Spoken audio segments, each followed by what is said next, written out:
just get something out of the way right up front. I'm a big fan of Universes Beyond. I'm excited to see crossovers with Magic. I think it's kind of cool. If you want to comment down below, tell me how you're quitting, like you did last year and you probably will do next year as well, go ahead. Please do. It's engagement. But I'm not going to really engage with that notion. With the Marvel Secret Lairs, we saw a return to mechanically unique Secret Lairs timed exclusives that sold out within 4 hours. This is not the first time we've had mechanically unique Secret Lairs. Of course, the original debacle was The Walking Dead, something that was so unpopular and so controversial for numerous reasons. Wizards of the Coast actually end up responding to the community, coming out with an announcement or two to explain and placate some of our frustrations.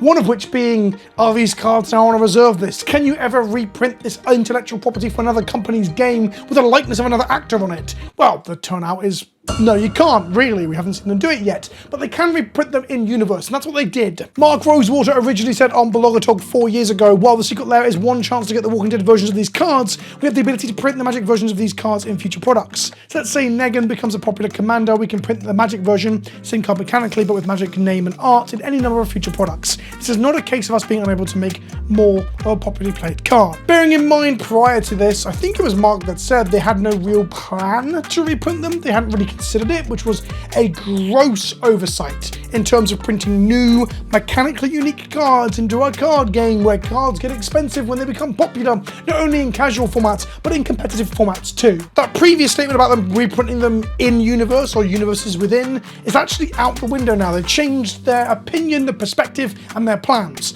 All that and more in today's video. And if you want to buy Magic cards that have SpongeBob on them or have normal Magic characters on them, you can do both those things. Well, not at the moment because SpongeBob isn't out, but eventually we'll be able to from CoolStuffInc.com. Use the code Kenobi at checkout to get 5% off your order, and it helps to support the show. And you also get one of these primo tokens. It's me fighting back the Orc armies of darkness. That's right, for Lord of the Rings Universes Beyond Orc army tokens produced by anything that amasses an Orc or an Orcish Bowmaster that's very popular in competitive Magic right now, you can get one of these to represent the Orc army by using the code Kenobi at checkout. CoolStuffInc.com. Cool stuff in stock, bitches. So this Universes Within thing happened. They did it for Walking Dead.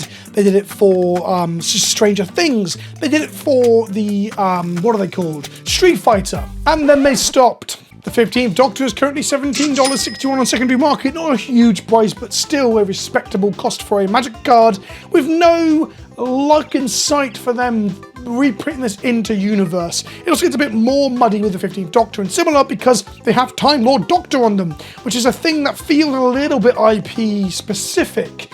It does beg the question whether or not the licenses and the contracts that they have signed will allow them to reprint those things using those terms. The 14th Doctor, coming from the same Secret Lair drops, but a separate Secret Lair, if I remember correctly, is $53, having climbed a little bit since I last spoke about this. Again, Time Lord Doctor on the card. But it's not just the mechanically unique cards from Secret Lair that cause a bit of a, when the fuck are they going to reprint this? If you did not know, the Warhammer decks that I love, and the Doctor Who decks that I love, and the Fallout decks that I love, they all come with mechanically unique cards. The Warhammer decks, for example, each one of them had over 40 mechanically unique cards in them. Exalted Flamer of Zeech is currently $13 because it's popular in Commander, because it's a very strong effect that pings people and also allows you to get cards back from your graveyard. A bit like a, what was it called? Mindbreaker Goblin?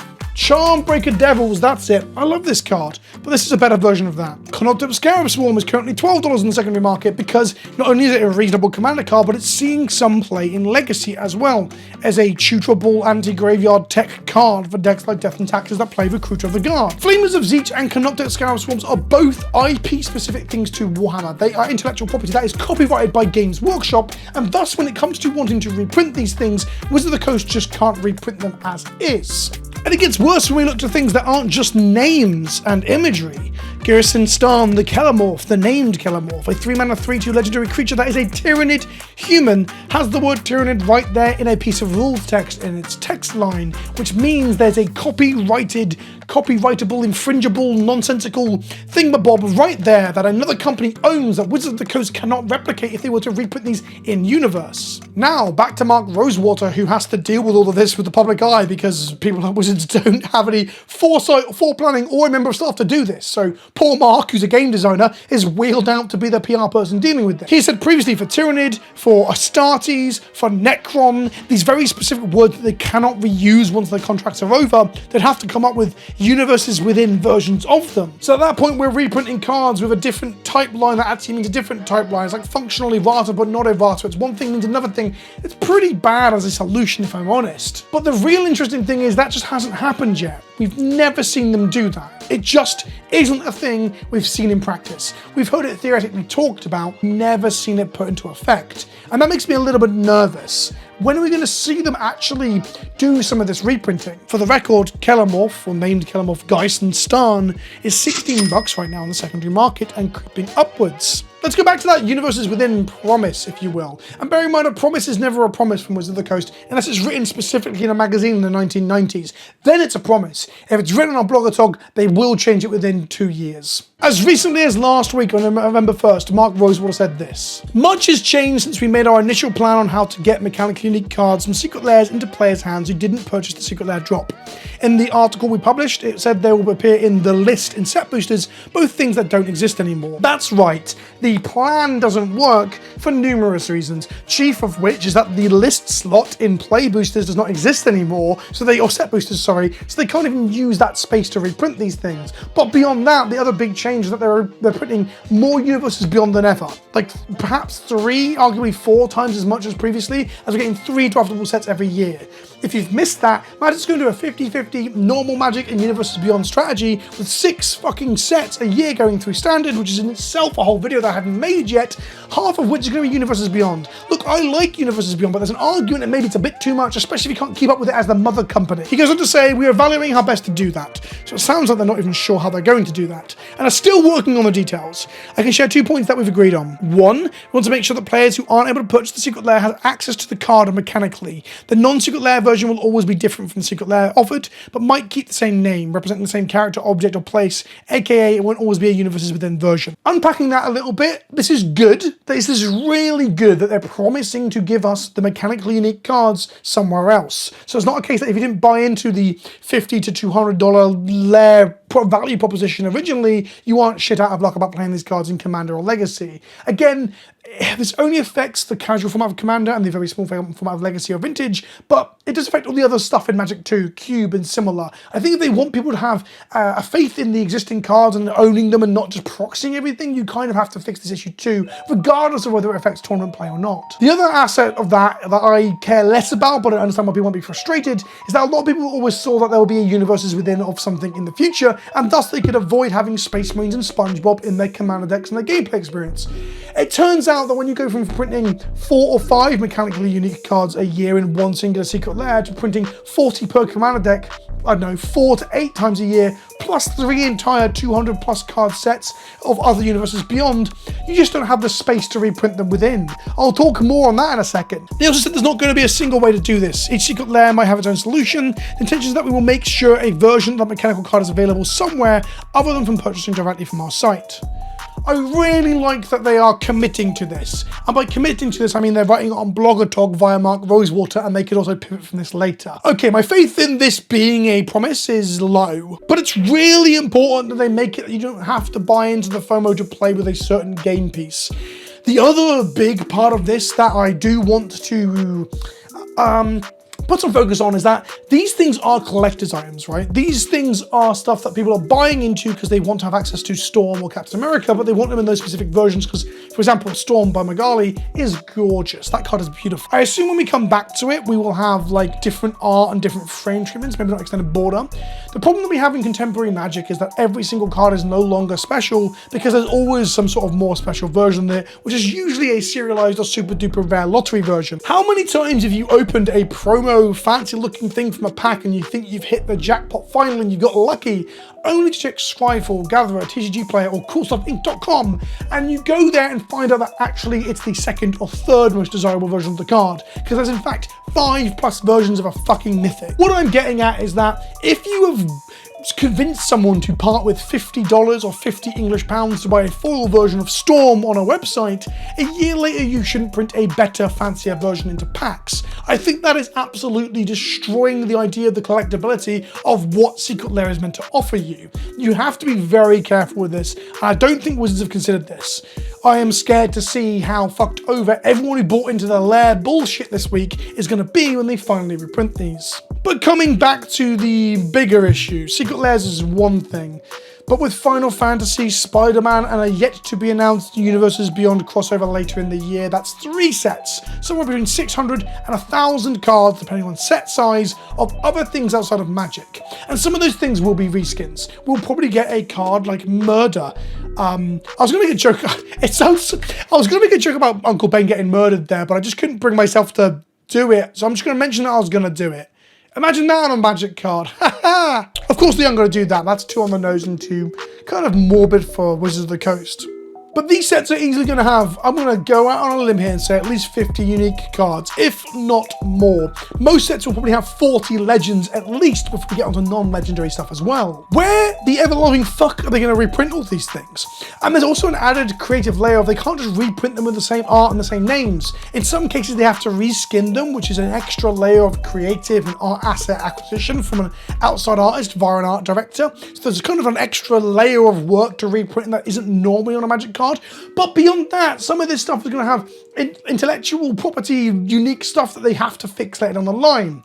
Now, there is a potential that with Warhammer they learnt their lesson, although they fucked it with Doctor Who at the Time Lord stuff too. But maybe with Doctor Who and Warhammer they learnt their lesson, and now come round to reprinting these things further down the line, or making new cards that need to be reprinted, they will avoid using unique IP-infringing, copyrightable shit in the text lines of the cards themselves. At present time, we have seen no reprints, 0, from Warhammer, Doctor Who, Fallout, and let's talk about Lord of the Rings for a moment. The One Ring is actually falling in price, which is pretty good. I'm happy to see this happening. I'm not exactly sure what's causing this, but the bundle version is around $50 and the non-bundle is around $60. Bearing in mind they were more 80, 100, let's say 6 months ago. So that's good. If you want to play Set of the Ring to play in Modern, you're gonna have to spend less. I guess maybe people are starting to get wary that the cards get fucking banned soon. The competitive integrity of Modern aside, the card is called the One Ring. That is a thing you can't reprint, and thus you need to reprint it in another name, a reskinned version. As we've said, you can do that. They have the technology, if you will.